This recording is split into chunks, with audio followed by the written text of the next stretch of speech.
మనం ఇలా జనకన్యలను దాటుకుని లోపలికొస్తే ఇక్కడ మనకి స్టాల్స్ ఉంటాయి. ఈ జెయింట్ వీల్ చూస్తే నాకు ముందే కళ్ళు తిరిగిపోతాయి, అంత భయం ఈ జెయింట్ వీల్ అంటే.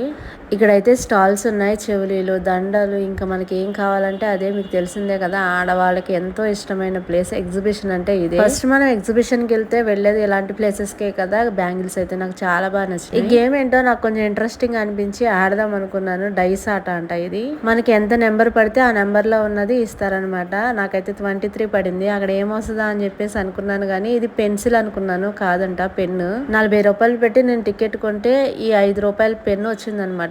ఏం చేస్తాం, అప్పుడప్పుడు ఎగ్జిబిషన్ కి వెళ్ళినప్పుడు ఇలా జరుగుతూ ఉంటాయి, మన డబ్బులు వేస్ట్ అవుతూ ఉంటాయి. అలా మనం స్టాల్స్ నుంచి ముందుకు వస్తే ఇక్కడ అన్ని కూడా గేమ్స్, ఇంకా మనకి ఇష్టం వచ్చినవన్నీ ఆడుకోవచ్చు. నాకైతే జెయింట్ వీల్ అంటే భయం, కానీ ఎక్కాలంటే కొంచెం ఇంట్రెస్ట్. ఏదో ఒక రోజు ఎక్కుదాము ఖచ్చితంగా జెయింట్ వీల్. అది మనుషులు ఉన్నారు, కానీ ఏందో అలా ఆపేసి పెట్టాడు. నాకైతే ఆ మనుషులను, అంత పైన మనుషులను చూస్తుంటే నాకే భయంగా అనిపించింది. స్లోగా తిప్పుతున్నాడు.